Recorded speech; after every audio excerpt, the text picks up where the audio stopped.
Quien se traga las emociones se ahoga. Ya lo dice un refrán español: quien mucho traga, al final se ahoga. Hemos ido descubriendo la importancia que tienen los pensamientos y emociones en nuestra salud y nuestra conducta. Veamos un ejemplo concreto.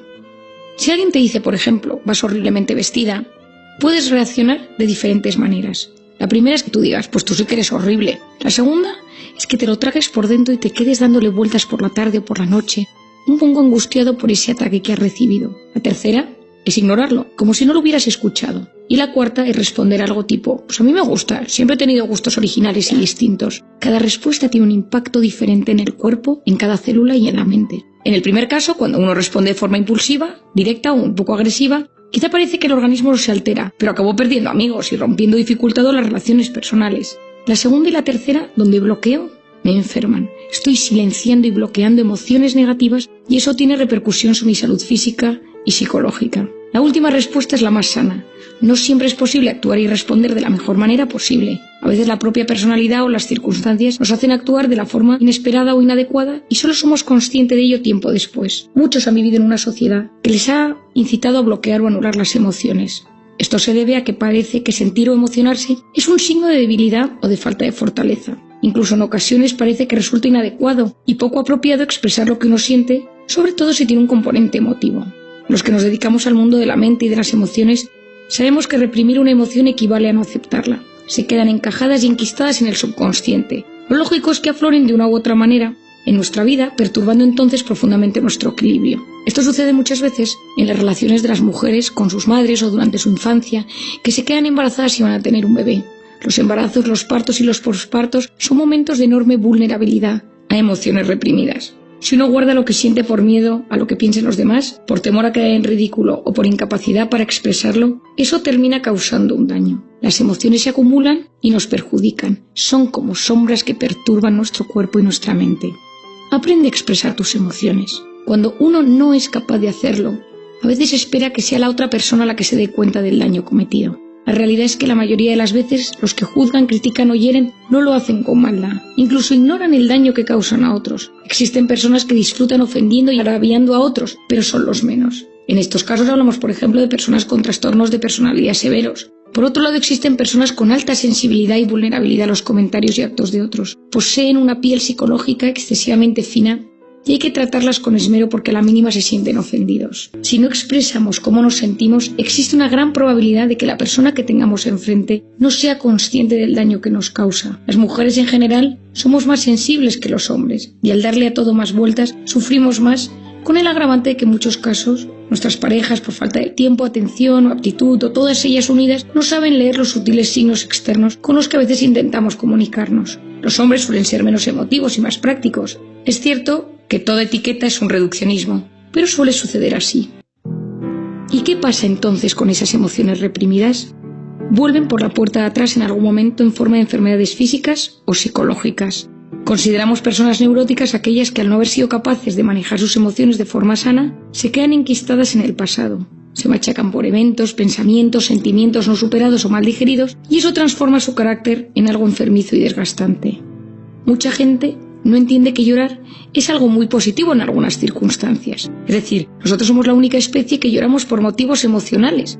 Cuando alguien observa a otro llorar es frecuente que se activen en el interior del observador emociones o conductas prosociales que le llevan a empatizar con él. Por lo tanto, cabe pensar que en algún momento de la historia, en la evolución del Homo sapiens, las lágrimas se transformaron en una forma de expresión del estado emocional de la mente. El cuerpo produce más de 100 litros de llanto al año de media. Si pensamos en todas esas personas que no recuerdan la última vez que lloraron, existen para compensar a otros que lloran litros y litros de lágrimas. Existen 3 tipos de lágrimas: las basales, que mantienen la hidratación del ojo. Luego existen las protectoras, que brotan ante agresiones físicas, motas de polvo o gases, y luego las emocionales. Y ese llanto de tipo emocional se activa cuando el organismo percibe un estado de alerta, de tristeza, de angustia, de peligro, y envía las lágrimas a los ojos como reacción ante ello. De igual modo se produce un aumento del ritmo cardíaco y un sonrojo de las mejillas. William Frey, el investigador, estudió hace unos años el componente bioquímico de la lágrima tras llorar de forma intensa por angustia o tristeza. ¿Y sabéis lo que encontró?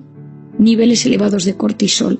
Esta es la razón por la cual, tras un ejercicio de llanto, uno se siente liberado. Descarga tensión y desasosiego al deshacerse de cantidades importantes de cortisol. ¿Qué pasa si bloqueamos las principales emociones. Cuando las emociones se transforman en enfermedades físicas, estamos ante lo que se denomina enfermedad psicosomática. Psique, mente y soma, cuerpo. Una enfermedad psicosomática es una afección que se origina en la mente, pero desarrolla sus efectos en el cuerpo. Cuando una persona pasa por una situación de vergüenza o de bochorno, se enrojecen sus mejillas. Es un acto involuntario y no se puede alterar de forma consciente. En una discusión entre dos personas, puede subir la presión arterial. Antes de una conferencia, un examen, una exposición, uno puede sentir taquicardia o hiperhidrosis, eso es sudar en exceso. Gente que sufre de estrés crónico, ansiedad o depresión, en un porcentaje alto padece síntomas físicos, migrañas, dolores de espalda, contracturas, alteraciones gastrointestinales o vértigo, mareos, hormigueos. El problema surge cuando la enfermedad que se instala en el cuerpo es de mayor gravedad, desde gastritis, úlceras, enfermedades neurológicas o oncológicas. No olvidemos algo muy importante. Mucho antes de enfermar, el cuerpo nos ha ido mandando señales de alerta en forma de molestias, debilidad o dolencias.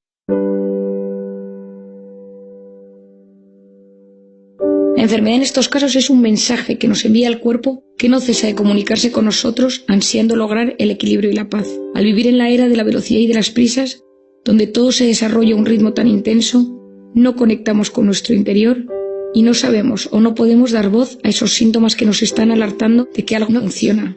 Esos indicadores son fundamentales para evitar la enfermedad o al menos frenar el empeoramiento de los síntomas. El cuerpo posee una doble función.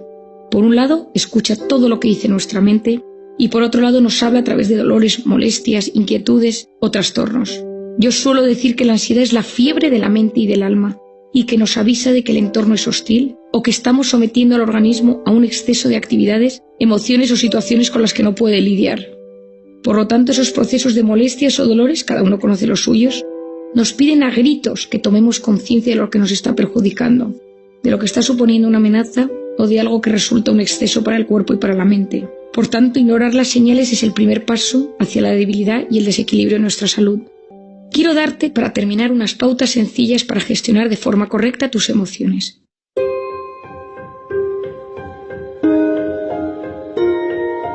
La primera es conocerse. Aprende a conocer qué te perturba. Cuando alguien bloquea sus emociones desde siempre, será más difícil profundizar en el origen de ciertos problemas. En cualquier caso, inténtalo, lee y acude a personas que puedan ayudarte. Es imprescindible dar el primer paso. Lo segundo, identifica tus emociones. Pon nombre a lo que sientes. No es lo mismo rabia que rencor, alegría que emoción. Intenta ser realista, no maximices tus emociones perjudiciales. Este análisis te va a ayudar muchísimo a mejorar cómo te sientes. El tercero, busca ser asertivo. Di lo que piensas sin herir.